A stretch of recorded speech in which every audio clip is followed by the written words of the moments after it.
Idol খুঁজে পাও না তোমরা? মেসি তোমার আইডল, নেইমার তোমার আইডল, বলিউড হলিউডের নায়ক নায়িকা তোমাদের আইডল, সুবহানাল্লাহ, বাংলাদেশের নায়ক নায়িকা তোমাদের আইডল।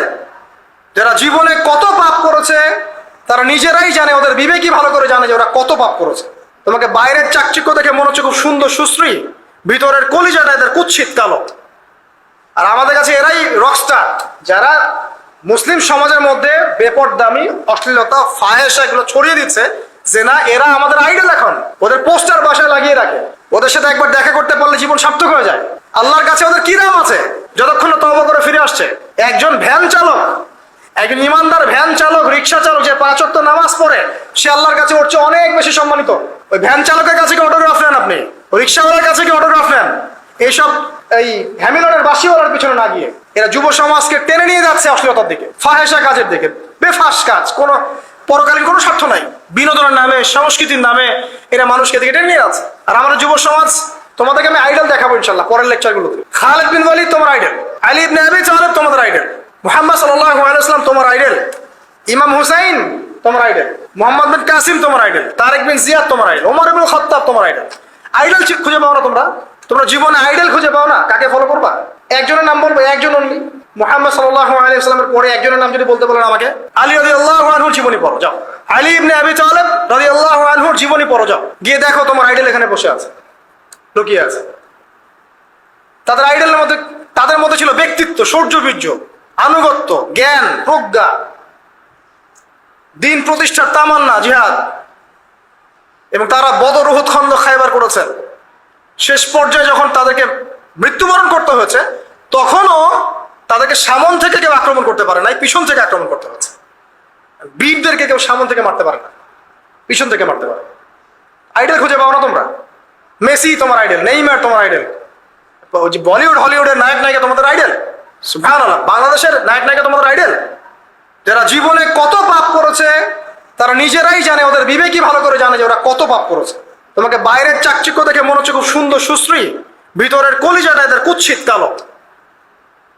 আলেম ওলামার কাছে এসে পড়ে থাকো, যারা বড় বড় ওলামায়ে কেরাম তাদের কাছে এসে পড়ে থাকো, তারা তোমাদেরকে পথ দেখাবে ইনশাআল্লাহ। আল্লাহ পাক বোঝার তৌফিক দান করুন। আমি আর লম্বা করছি না, শেষ করে দিচ্ছি ইনশাআল্লাহ। লেখাপড়া এবং ওয়ার্কের বিষয়গুলো বলছিলাম যে আমরা যারা লেখাপড়া করব, প্রফিটিক লাইফস্টাইল করতে হলে এবং প্রোডাক্টিভ মুসলিম হতে হলে লেখাপড়াটা করতে হবে আল্লাহ সন্তুষ্টির জন্য। চাকরি বাকরি, ব্যবসা বাণিজ্য যাই করে, কৃষিকাজ, সবকিছুর উদ্দেশ্য হবে কি? আল্লাহ সন্তুষ্টি অর্জন করে এবং ওই ক্ষেত্রে সৎ থাকা, কাউকে না ঠকানো, মাপে কম না দেওয়া, দুর্নীতি না করা, ঘুষ না নেওয়া। তাহলে আপনার জীবনের প্রত্যেকটা কাজে কি হবে? ইবাদত হিসেবে গণ্য হবে ইনশাআল্লাহ তাআলা। শেষ করার আগে আমরা জোহরের ওয়াক্তে চলে আসছি। আপনি আপনার জব সেকশনে কাজ করছেন, নামাজের ওয়াক্ত হলো, নামাজ পড়ে নেবেন। আচ্ছা, নামাজের আগে আপনি 4 রাকাত সুন্নত পড়বেন, শেষে 2 রাকাত। চেষ্টা করবেন দিনে 12 রাকাত সুন্নত পড়ার জন্য। ফজরের আগে 2, জোহরের আগে 4, পরে 2, 6 আর 2 8, মাগরিবের পরে 2, এশার পরে 2। এই যে মোট 12 রাকাত সুন্নাত যে ব্যক্তি নিয়মিত পড়বে, জান্নাতে আল্লাহ পাক তার জন্য একটা ঘর নির্মাণ করবেন ইনশাআল্লাহ তাআলা। প্রতিদিন একটা ঘর, প্রতিদিন একটা করে ঘর আপনি পেতে পারেন মাত্র 12 রাকাত নফল বা সুন্নাত আদায় করার মধ্য দিয়ে। জোহরের ওয়াক্ত চলে আসলো, আমরা যেখানে থাকি, স্কুলে বা কলেজে, ইউনিভার্সিটিতে বা চাকরি ক্ষেত্রে, নামাজটা পড়ে নেবেন ইনশাআল্লাহ। এরপর আবার কাজে যান, কাজ করেন, লাঞ্চ করেন, খাওয়া দাওয়া করেন। আবার খাবার সুন্নাত ভুলে যাবেন না, 7 পেট না, 1 পেট খাবার, 1 পেট পানি, 1 পেট ফাঁকা, এবং হাইজেনিক ফুড, ম্যানুফ্যাকচার্ড না। তারপরে যান, রেস্ট করেন, কাইলুলা যেটাকে বলে, 1 থেকে 1.5 ঘন্টা রেস্ট করেন, ঘুমান। তারপর আপনি বিকেল সময়টা আবার আসরের নামাজ পড়েন, আপনার কর্মক্ষেত্রে কাজগুলো সারেন। সন্ধ্যায় আপনি আবার বাসায় ফিরে আসবেন। এই সন্ধ্যায় বাসায় ফিরে আসবেন, ফিরে আসার পরে মাগরিবের সালাত পড়লেন জামাতে। পড়ার পরে বিকেল টাইমটা, মাগরিবের আগে বিকেল টাইমটা আপনি ঘুরতে যান, পরিবারকে সময় দেন, বাচ্চাদেরকে সময় দেন, একটু দিনী ভাইদের সাথে বসেন, বা ওই সময় যদি কোনো হালাকা অ্যারেঞ্জ করা যায়, মসজিদ ভিত্তিক তালিমে বসেন, 2টা হাদিস পড়েন, কোরআন দার্স নেন, বা অনলাইনে কোনো লেকচার শুনেন, বা বই পড়েন, কিছু একটা করেন। আর পরিবারকে সময় দেন। পরিবারকে সময় দেওয়ার পর মাগরিবের ওয়াক্ত হয়ে যাওয়ার পরে, মাগরিবের নামাজ শেষ, ফজরের পর আপনি যে আমলগুলো করেছেন মাগরিবের পর সেই আমলগুলো আবার করতে হবে, সেম কাজ। এভাবে করতে করতে দেখবেন 1 ঘন্টা চলে গেল। বাসায় গিয়ে আপনি পরিবারকে সময় দেন, আপনার অফিসের কাজ, হোমওয়ার্ক, স্কুলের কাজ, ইউনিভার্সিটির কাজ, এগুলো শেষ করেন। শেষ করার পরে আপনি রাতের খাবার খেয়ে নেন, খেয়ে নিয়ে আবার চলে আসেন মসজিদে, এশার নামাজ পড়েন, পড়ে বাসায় গিয়ে জাস্ট ঘুম। আর দেখা দেখি নাই। তখন আপনি আবার দেখবেন ফজর ওই 4টা 3টে উঠতে পারবেন, তাহাজ্জুদ পড়তে পারবেন, ফজর পড়তে পারবেন, আবার আপনার দিনটা লম্বা হবে ইনশাআল্লাহ। এভাবে একদিন 2 দিন না, সপ্তাহে 7 দিন, মাসে 30 দিন, বছরে 365 দিন যখন এই প্রজন্ম কাটাতে পারবে, আমরা কাটাতে পারবো, তখন আমাদের মুখে মানাবে দিন ইসলাম প্রতিষ্ঠার কথা। তার আগে আমাদের মুখে এসব কথা মানায় না। এখন আমাদের মুখে এসব কথা এখন মানাচ্ছে না, কারণ আমরা তো আমলই করছি না।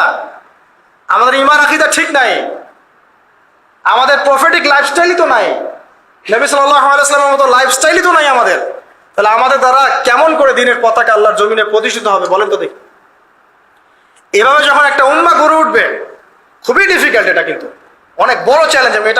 এটাই সবচেয়ে বিগ টাস্ক এখন, যে এই আমরা যারা আছি, আমাদের ইয়াং তরুণ প্রজন্ম, আমাদের মা বোন, বাচ্চা কাচ্চা এবং আমাদের বৃদ্ধ, সবাই মিলে যখন এইভাবে মুভ করবে, তখন দেখবেন একটা জাতি সকাল থেকেই সজাগ, সকাল থেকেই জাতি সজাগ। যেমন একটা চমৎকার একটা আইন করা হয়েছে না, রাত 8টায় সব বন্ধ, খুবই ভালো। কেউ অ্যাপ্রিসিয়েট করুক না করুক, আমি শুরুতেই বলেছি আলহামদুলিল্লাহ, খুব ভালো। অ্যাটলিস্ট এখন 10টায় ঘুমাতে পারবেন, তারপরেও দেখবেন 3টার আগে ঘুমাচ্ছেন। কিন্তু আপনি মদিনায় গিয়ে দেখবেন ফজরের পর থেকেই সবকিছু লাইভ, স্কুল, কলেজ, দোকানপাট, ট্রাস্ট, অফিস, সব ওপেন। কারণ আমাদের উম্মত, এই উম্মতের জন্য ফজরের পরের সময়টাতেই বরকত রাখা হয়েছে। যে সময়টা আমরা পাই না। আমাদের সকাল হয় 11টায়, আমাদের সকাল হয় 10টায়, কর্মক্ষেত্র শুরু হয় 10টায়। এই জন্য সকাল ওই যে 5টা থেকে 10টা, এই বরকতটা আমরা পাই না। এভাবে যদি আমরা নিয়মিত 24 ঘন্টা কাটাতে পারি, ওই যে আয়াতটা প্রথমে বলেছি, ওয়ামা খালাকতুল জিন্না ওয়াল ইনসা ইল্লা লিয়াবুদুন, আমি জিন এবং মানুষকে শুধুমাত্র আমার ইবাদত করার জন্যই সৃষ্টি করেছি। এই আয়াতটার হক আদায় হবে ইনশাআল্লাহ। ব্যক্তি জীবন সুন্দর হবে ইনশাআল্লাহ, আমাদের পরিবারগুলো সুন্দর হবে ইনশাআল্লাহ, আমাদের যুব সমাজ একটা গতি পাবে, হ্যাঁ, এবং তারা প্র্যাকটিক্যাল বাস্তব বিষয়গুলোকে নিয়ে ব্যস্ত থাকবে, অবাস্তব অনেক জিনিসগুলোর পিছনে ছুটবে না। আমাদের সমাজটা সুন্দর হবে ইনশাআল্লাহ। আস্তে আস্তে দেখবেন উম্মার একটা বড় অংশ ইনশাআল্লাহ আযজা ওয়া জাল আগামী দিনগুলোতে দিনকে এগিয়ে নেওয়ার জন্য এবং দিনকে আল্লাহর জমিনে প্রতিষ্ঠার জন্য শক্তি, মেধা, মনন, তাদের এনথুজিয়াজম সবকিছু আল্লাহর সন্তুষ্টির জন্য ঢেলে দেওয়ার প্রয়াস পাবে ইনশাআল্লাহ তাআলা।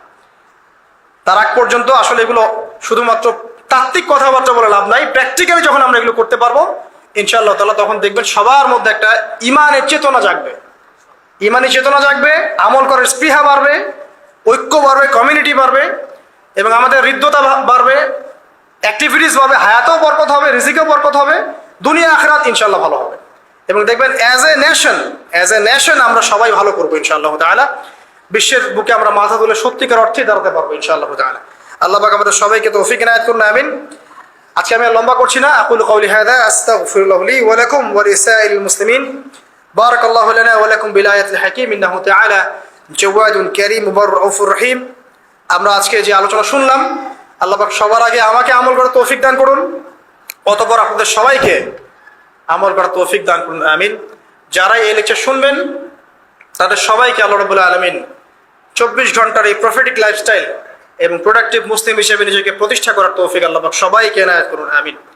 আল্লাহ পাক আমাদের তরুণ প্রজন্মকে কবুল করুন, তাদেরকে অশ্লীলতার পথ থেকে, ফাহেসা কাজকর্মের পথ থেকে, বিভ্রান্তের মতো জীবনের উদ্দেশ্যহীন একটা প্রজন্ম হয়ে যাওয়ার পথ থেকে আল্লাহ পাক হেফাজত করে আল্লাহ রাব্বুল আলামিনের তাওহীদ, তার দাসত্ব, তার ইবাদত, তার আনুগত্যের দিকে নিয়ে আসুন, আমিন। মুহাম্মদ সাল্লাল্লাহু আলাইহি ওয়াসাল্লামের যোগ্য উম্মাহ হিসেবে কবুল করুন, আমিন। আমাদের মা বোনদেরকে আল্লাহ পাক খাস পর্দা, সত্যিকার অর্থে পর্দা করার তৌফিক দান করুন। আল্লাহ রাব্বুল আলামিন আমাদের বাচ্চা কাচ্চা যারা আছে এদেরকে মুসলিমের মতো মুসলিম হিসেবে মানুষ করার তৌফিক দান করুন। আমাদের উম্মার মধ্যে আল্লাহ পাক ঐক্য দান করুন।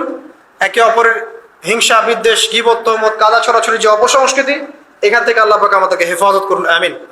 পরিশেষে আমরা বলবো যে আল্লাহ পাক যাকে যেখানে দায়িত্ব দিয়েছেন সবাইকে সেখানেই দায়িত্ব সঠিকভাবে পালন করার তৌফিক ইনায়াত করুন, এবং আগামী দিনগুলোতে ইসলামের বিজয়ে আমাদেরকে ব্যক্তি, পরিবার, সমাজ এবং রাষ্ট্রীয় পর্যায় থেকে ভূমিকা রাখার তৌফিক দান করুন, আমিন।